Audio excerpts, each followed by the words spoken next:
What's going on, guys? It is Arcade1Up. Happy Wednesday. It's Wednesday. You know what that means. It's AEW day. But besides that, of course, we have to talk about video game news because I have 4 stories today that I want to cover. So if this is your first time on the channel, be sure to hit that subscribe button. Be sure to like and share the video as well. We're well on the road to 400,000 subscribers. When we get there, I'll be doing some big giveaways. So, I mean, there's some incentive for you to subscribe if you haven't yet. And if you have, then share this video with your friends, your families, your neighbors, your grandma. Everyone loves me, right?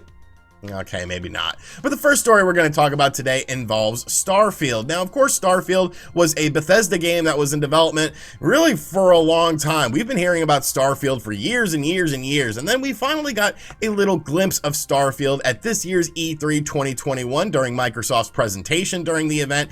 And, you know, the Fallout-y, like, I don't really know what to say about this game because they didn't really show any gameplay from it. It was more about just sort of the atmosphere of the game, and really what I took away from this was, well, it's going to be a game that's sort of like Fallout, but just in space, which on the surface level, I think is actually a pretty cool thing. I'll definitely need to see some gameplay before I'm completely on board with this. Of course, this game is not releasing until late 2022, but this is one of the Bethesda games that when Microsoft purchased Bethesda, this was a game that was going to be an exclusive on Xbox platforms, or so we thought. It seemed pretty cut and dry what Bethesda was going to be doing going forward, but of course there are things like Deathloop that were already done previous to Microsoft purchasing the company that were already, you know, contracts and all that stuff coming to the PlayStation 5. Well, recently there's been a lot of discussion on whether or not Starfield will end up on the PlayStation 5, which it's kind of a bizarre thing to me. I think it's been pretty clear this whole time that Starfield will not be coming to the PlayStation 5, but recently Pete Hines commented on this, basically saying that it was announced as a thing that's an Xbox exclusive. I don't know, I would go as far as to say you're done ever playing stuff on PlayStation, but again, I don't know the answer to that right now. So because of that sort of answer, people are like, well, is he talking about Starfield in this? Is he saying that we're not done playing Starfield on PlayStation platforms? Could Starfield be coming to PlayStation? And then Aaron Greenberg from Microsoft actually had to correct a tweet that was going around basically talking about Pete Hines' statement, saying that Starfield will be launching exclusively on the Xbox Series X and S and PC on November 11th, 2022. Game Pass members can play it on day one as well on Xbox and PC. I know we have said this all before, and none of that has or will change. So really, to me, it's pretty cut and dry. You know, Starfield is going to be coming out on the Xbox platforms and the PC, of course, and like, that's it. It's not coming to PlayStation, but for some reason, a lot of PlayStation diehard fans are like still holding on to hope that this game is coming to their system. I mean, let's be realistic. Exclusives are what make systems sell. They are what make you want to buy a system. If you want to play a game like Mario or Zelda, you buy a Nintendo system. You want to play The Last of Us or Uncharted, you buy a PlayStation system. You want to play Halo, or now a game like Starfield, you buy a Microsoft system. So I have absolutely no problems with this. I think this is great incentive to bring Microsoft back into console prevalency, because really, you know, they've been kind of slacking when it comes to exclusives for like really the past 5+ years, and this is definitely a big game that a lot of people are looking forward to. If you only own a PlayStation 5 right now and you're like, I really want to play Starfield, I mean, you got over a year to save up for it. Like, I think you could get an Xbox Series S for pretty cheap. You can get it for like $300 or something like that if you just want to experience the game. So Starfield, it's not coming to PlayStation. Quit saying it might come to PlayStation, because it's not. Next up, I have a love-hate relationship with a lot of video game companies for various reasons. Capcom used to be one of those companies. I loved their games. I hated their business practices, but they've sort of steered that ship into a much more positive way. A company like Konami, I hate their business practices, but I still love their classic IPs. And Arcade1Up is quickly becoming a company that I have to lump in there because, like, I love these systems. I love buying them. I love collecting them. But there's been a problem recently, and that is, of course, the price increase of these systems. These used to be like $300, $400. I just recently bought the X-Men one, or pre-ordered the X-Men one, because I'm a child and I need it and I have a lot of nostalgia for it, but that thing was $700, and it's kind of like, okay, we're getting way too expensive here. Like, this is getting to the point of where it might be worth tracking down a real arcade cabinet and then having like a friend come over and help you put it in your house. Now, of course, it's still easier to assemble an Arcade1Up machine, but still, like, they're getting too expensive. And now there's a big pricing problem I feel with this company, because because you might remember a couple months ago on the channel, we talked about some new Arcade1Ups that were coming out, and they were Arcade1Up Juniors, basically designed for children, you know, kids like 4 to 8 years old or something like that, with some IPs based on what they might be interested in. There's a Pac-Man one, and there's a Paw Patrol one, which I still don't know what the hell Paw Patrol is. I guess it's like dogs with human jobs, like a cop and a firefighter. Like, I don't know, give me a human, you know, I don't want a dog firefighter, you know, trying to fight a blazing inferno in my house, but I digress. Kids like it, so that's all that really matters. Well, these systems were basically all-in-one units. They are smaller than the other Arcade1Ups out there. They're made out of plastic instead of wood. They come fully assembled, and this seemed like an interesting market to sort of tap into, you know, but really it was going to be contingent on the price of these to see what sort of success you would have with these systems. Well, today these systems went up on Walmart's website, and I was expecting $100, maybe $150 max for it, and if that was the case, I might actually would have picked up the Pac-Man one. Do you know how much these are? Do you know how much these are? $279.99. With what? What? Nearly $300 for these systems after we get into taxes, and there's no stool that comes with them. So it's like, no, this is ridiculous. Now, this is not a system that's going to sell for a multitude of reasons. I don't have kids or anything like that, but there's one thing I know about kids is they have a short attention span. You could buy a Nintendo Switch Lite for $200 and then buy them some games to sort of equal that price point, and they're gonna actually grow into that system. Whereas something like an Arcade1Up Junior, if you don't get it at the right time in the kid's life, like, they're not gonna care about this system. Hell, they might not care about this system to begin with. They might play it like once or twice and then, you know, just sort of leave it alone like the kids do with a lot of toys and video games in general. So at nearly $300 for this system, like, this is ridiculous. No one is going to buy this for their kid because they understand that kids have like short attention spans. At this point in time, you're better off just saving for a standard Arcade1Up because they will grow into that system and you can enjoy that system as well. It's not 3 feet tall like the Arcade1Up Junior is. So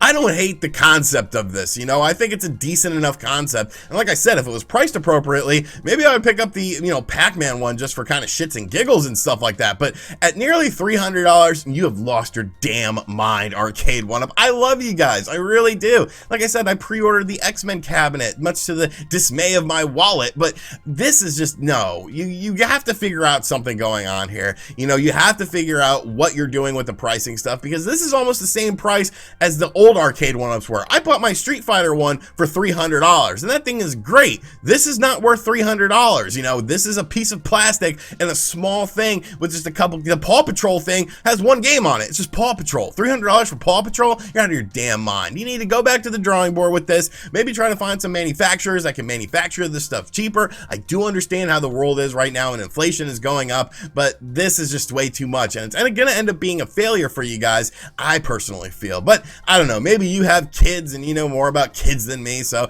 let me know in the comment section down below what you think of this as a parent.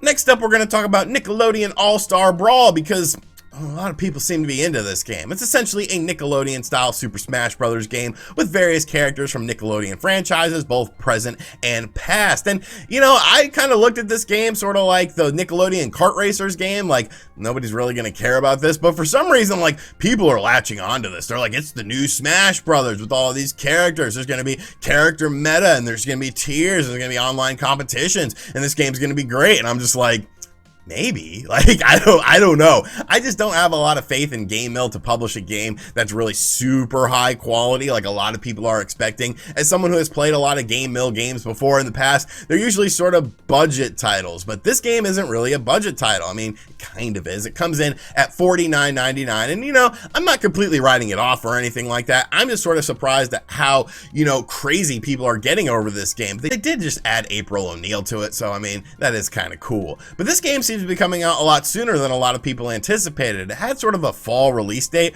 but over on the Nintendo Switch eShop, it basically gave it a listing date of October 5th, which just happens to be the same day that I close on my new house. Go me, becoming an adult. But yeah, so this game will be coming out on October 5th. This is a multi-platform release of sort of a Smash Brothers style game with a bunch of Nickelodeon characters. The Nintendo Switch file size of this will be 2.9 gigabytes, so not all that big. You won't need to use too much space on your internal storage or your micro SD card. But like I said, I just wanted to bring this to your guys' attention, the release date of this game, because I'm honestly very surprised at just how people have been taking towards this game, and they just seem to absolutely love it. So I mean, salute to you. I hope you enjoy this game. I hope it's everything you have hoped and dreamed a Nickelodeon style fighting game would be, but it is Game Mill, so keep your expectations a little bit lower than maybe what they are right now.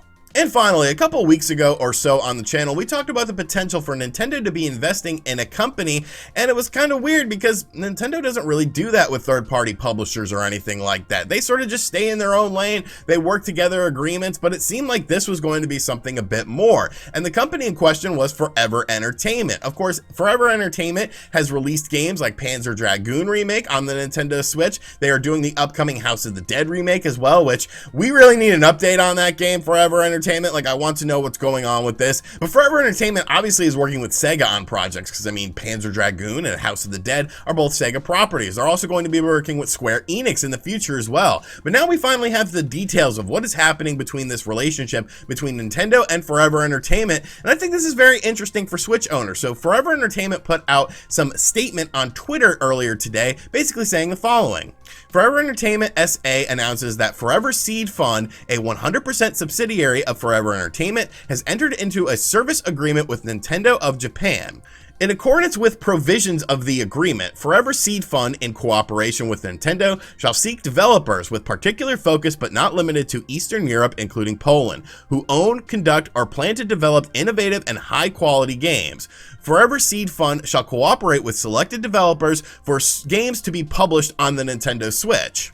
So this is actually very interesting to me, because initially I thought Nintendo was going to go after the subsidiary, the in-house studio of Forever Entertainment that basically makes games such as Panzer Dragoon and the House of the Dead remake, but this seems to be something much larger, with a much larger scale, where they're basically finding companies who are making high quality games, and then Forever is going to come along and publish these games, it seems like potentially exclusive for the Nintendo Switch. So obviously this is more of a long-term plan than I initially thought it was going to be, but I think this is actually pretty cool. Now, Forever Entertainment does publish some good games. Thief Simulator, which we talk about every time it's on sale. I love that game. It's absolutely awesome. Forever Entertainment also publishes some stinkers as well. There's a lot of crap that they've published before in the past, and obviously those games have released on the Nintendo Switch, but this seems more based on exclusivity. You know, they're looking for companies that are making games, and then they're going to publish these games on the Nintendo Switch with both Forever Entertainment and Nintendo's help. So this could end up being a new third-party studio for Nintendo that could end up being a powerhouse. You know, I'm really interested to see how this plays out in the future. Obviously, I'm a fan of Forever Entertainment because of games like Panzer Dragoon and, of course, House of the Dead. Where's my House of the Dead update? Damn it! I need this House of the Dead update. But I think going forward, this could really be a very interesting partnership. I really want to see what ends up happening with this, to see what sort of extent we can get with this, because this could bring a lot of unique and interesting games to the Nintendo Switch that I guess would be exclusive to the platform. So yes, Forever Entertainment, Forever Seed Fund is now working with Nintendo directly, and I think the future could be very interesting for this partnership.